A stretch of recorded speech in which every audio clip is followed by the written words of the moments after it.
Ah, naglabang kayo, parang gano'n, nagtagisan sila ng higante lang. Sino po Ngipin! Higanti. Ah, ngipin! Ngipin! Ngipin! Higanti Kasi may kinuha ko siya. Anong bibenta mo? Dito lang sa Pinay Stars. Ay, may mga kids. Magandang umaga, tay. Oh, Maganda din, idol. ano pa pangalan nila? Narciso Olano.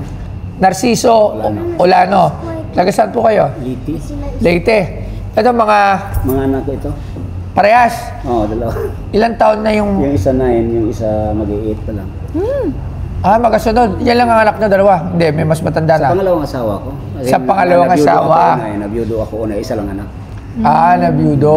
Bata ba ako nabiyudo, kaya sabi ng anak ko, pag asawa tayo, baka gusto mo pang mag-asawa, nag-asawa. Ah, saan yung asawa niya ngayon? Yan, mabait din, kaya nagkahiwalay. Nasaan na? Nasa ibang ano na rin.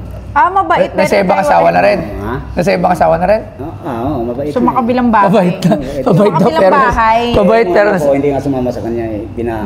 Kinausap ko sila, sama kayo sa mama niyo, ayaw nila. Parang kambal nga. Tingnan. Ayaw. Ah, sino mas gusto niyo? Si mama niyo, si papa niyo? Papa.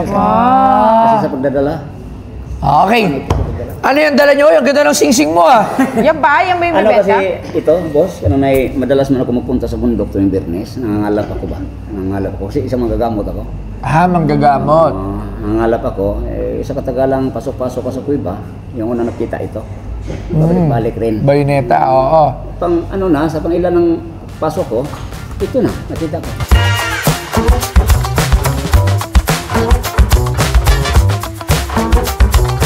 Alam mo ba, ang tinatawag ng ngipin ng higante ay mga dambuhalang piraso ng ngipin o fosil na madalas matagpuan sa mga kuweba, ilog o bundok.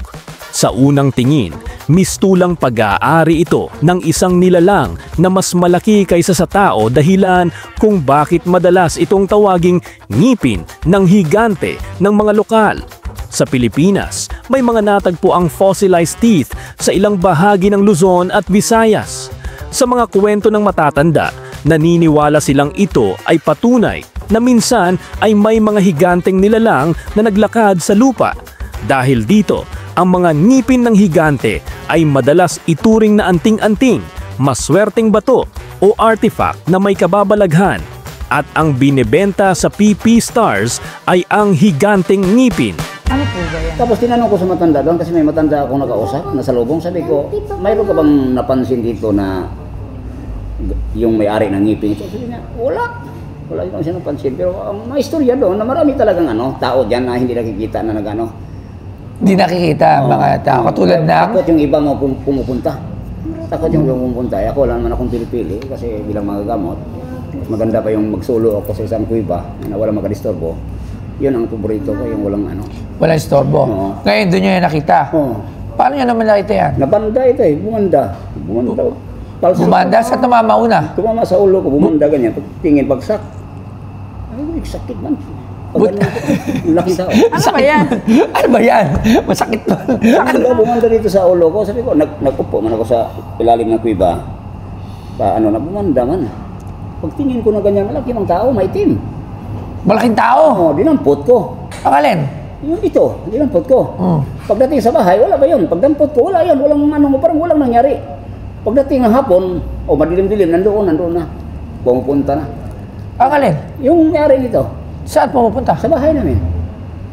Sino po ba may-ari niyan? Ako, hindi, yung may-ari nito ba? Yung may-ari ng ngipin, ma'am? Sino po may-ari? Ngipin. Yung higanti. Ah, ngipin. Ngipin. Higanti Kasi nung may-ari. kinuha ko siya, parang walang nangyari. Umuwi ako sa bahay. Sabi ko, hindi ito ordinary lang. Kasi nakita ko siya na itim, malaki. May mga ngipin. Ngipin ng higanti. Pagkagabi, ganun ang nangyari. Tapos kinabukasan, napahilot ako sa mga hilot ng bakit ang sakit. Itim na ito rito. Tingnan natin. Pasana. Tingnan natin. Bakit? Yung naganuhan kami dyan, sa may-ari ng ngipin. Ganun. Ah, naglabang kayo, parang gano'n, nagtagisan sila ng higante lang. Galing. Sang ano naman yan? Tingnan natin yan. Sang, Baka may Saliti. makita lang. sang kuweba? Oo, kuiba. Kuiba.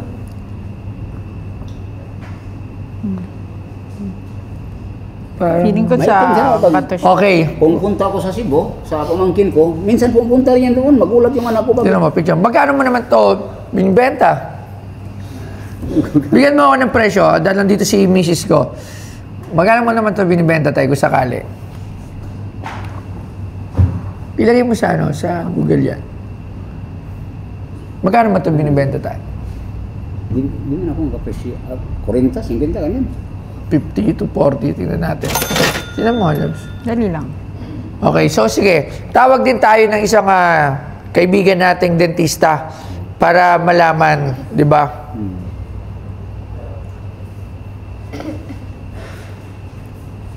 Feeling ko ito Anong feeling mo? So, bato na galing sa Malaki mo siyang tao, hindi puro bato yung mukha. na sa Pero yung no? kuweba. Yeah. So, tatawagin natin si Doki Sam. Ayan, ito. Doki, magandang umaga. So, meron tayong dito si tatay, gagaling ng Leyte. Ang kwento niya, pupunta siya ng kuweba at tumama to sa ulo niya itong malaking ipin daw ng higante. At nakita niya raw yung higante biglang nawala. So, parang engkanto, gano'n. Tama po ba tayo? Basta higante daw ng malaking tao. Ito po ba yung ipin? Maitim. Kasi bossing, sa pagkakakita ko sa picture, may hawig sa ngipin. Hoy! Pero para malaman talaga natin yan kung talagang totoong may higante at ngipin yan, pwede natin gamitan yan ng mga microscope at iba pang test. Aba, kaya mo ba itong itest para malaman natin kung ito ay kusang ngipin ba ito kung talaga. Pero mukhang ngipin. Mukha kasi siyang bagang. Mukha siyang bagang. Ang galing mo tayo, bagang! Ito nga. Aba, bagang. Sa tingin mo, pwedeng hayop. Pwede, possible din po. Pero ito ay ngipin. Bugis ngipin po siya, bossing. Nag-iba na lang siya ng itsura ngayon dahil pwedeng Fossil na, parang or cavity. Sa tagal. Yeah. Pero may hugis siyang ngipin kasi yung hinahawakan mo mukhang yan yung root eh. May hawig siya. Pero para ma-determine natin kung saan talaga yan. Ito yung pinaka-ipin. Ito yung sa ibabaw. Ito yung nakapasok sa bagang. Ito, no? Opo. O pag ganito siya. Putol na po siya. Paano? Pag ganyan ba siya o pag ganito? Pag sa babang ngipin, ganyan. Pag kunyari sa lower part of... Ganyan. Nakalubog siya. Yes. Ito yung ibabaw.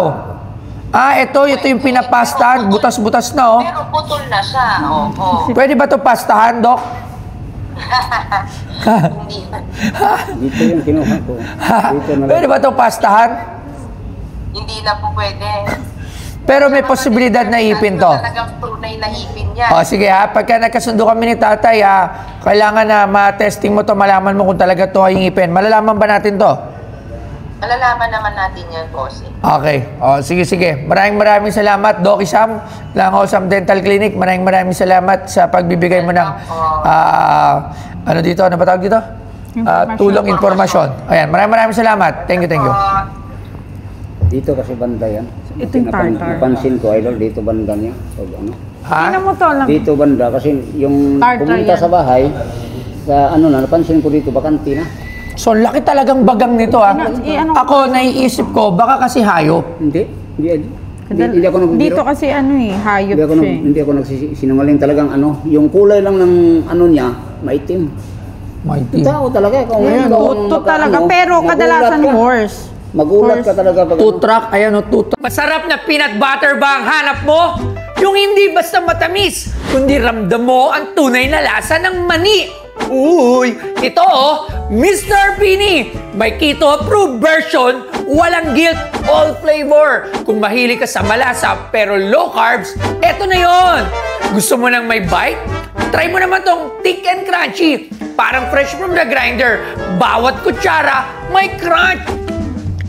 Pero kung smooth and creamy ang trip mo, ay grabe, para kang minamasahe habang kumakain. Legit, lahat panalo.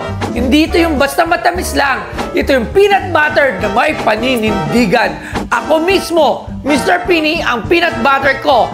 Keto, crunchy, creamy, walang tapon, lahat ng hanap mo, eto na. Mr. Pini, hanap mo to. Real ingredients, real flavor, real peanut butter. Lasang siguradong papatok. Keto approved, thick and crunchy, smooth and creamy. Lahat yan matitikman mo lang kay Mr. Pini. Kadalasan Magulat ka. horse. Magulat ka talaga pag Two truck, ayan o, two truck talaga to eh. Pero kalimitan ay Horse. puro sa kabayo. Yun Oo, ayan o, puro kabayo, two horse. Pero So baka yung itim na kabayo nga yung maitim. magulat nga yung anak ko pag pumunta sa bahay yung may-ari. Bakit? Pupunta yung may-ari nito? Ano sa Sigo? Sabi ko, bakit ganong uyog yung bahay ng pamangkin ko? Baka naman yung araw ng lindol yun tayo. meron din. Siya talaga, mapansin ko ano. Binibenta. Siya? Tooth horse. Pwede siyang tooth horse. Okay tayo. Dahil hindi natin malaman talaga kung ito ay ngipin ng higante o ano, hindi ko ito mabibili kasi syempre mataas eh. Pero dahil magandang istorya ng iyo, hindi ba tatay ipin mo tayo? Wala kang ipin tayo. Tignan mo. Oy, Walang ipin. masyado Baka naman malaki yan para sa ngipin Tayo, gusto mo ba natin. magkaipin? Mayroon ako, hindi ko sinuot. Meron. Kasi kung magkaipin ka, kung gusto mo, kayang-kaya ng osam yan, bibigyan ka ng Hindi ko ipin. sinuot. Okay. Yan, hindi mo yan tayo binibenta. Pahawak mo kay Rudy yung tatay ni ipin. Okay na. Hindi muna. Hindi muna. Tay. Hindi namin ito bibili. Kasi, Hindi ako nagpapatest mo kay Doc. ipapatest ko. Ipapatest muna natin. Ipapatest natin to. Pero, pansamantala, tayo, bigyan na lang muna natin si tatay. sige. Kasi hindi natin ito mabibili. Kasi hindi natin ito malalaman itong Iwan higante. ko lang po. Yan. Ito. Sige. Iwan ko lang Pero po. dahil sa bigyan na natin ng ano, Pamasko. ng pamasko tong dalawa niyang anak. Yes. Ha? Makauwi ako sa liti. Tapos Bigyan natin ng pamasko. Bigyan ko lang tig 1,000. Bigyan mo si tatay ng 1,000. 1,000 sa'yo. Wala akong cash dito. Nasa 1,000 sa'yo. Bigyan mo rin si tatay ng 1,000. Tay, pag ito, higante ng ipin, okay, pag bumalik sa yung may-ari tayo, picturean mo. Para, Hindi. Pumilit na lang ako magpa-pictures ngayon. alala, Pumilit lang ako magpa-pictures ngayon. pumilit na lang. Sige. Hindi. Kailangan. Sige tayo. Sige, maraming salamat tayo at hawakan muna natin to. Dadalhin natin sa dentista. Pero ngipin daw. May probabilidad talaga ng ngipin. Pero hindi tayo sigurado. Baka ngipin ng kabayo. Abangan nyo at malalaman natin kung kaninong ipin to. Pero tay, hindi ba talaga ipin mo to tay? Sure ka ha? Baka ipin mo lang to Wala ha? ang ngipin si Dito sa tatay. Wala. Ayaw, pakita mo yung ngipin mo. Hindi ko sinuot. Ayun ang ngipin ni tatay. Kaya talaga. Maputi ang Tay, ngipin pawag mo niya. kay Rudy yung ngipin. Rudy, ma-expect. Maraming salamat. Thank you. Thank you, At tayo. naiwan na lang ni tatay. Iwan na lang yan. Lagyan yan, ipin. Lagi naman ako ano. Kaya ang pinag-usapan namin ni Idol Bustoyo na ipatis mo na tapos pabalikin niya ako dito kung maano na. Maghintay na lang ako doon sa amin. Salamat sa PB Star kay Idol Bustoyo. Maraming salamat talaga. Unang-una, nagpapasalamat ako ng kasi nakapasok ako dito. Yun lang, salamat.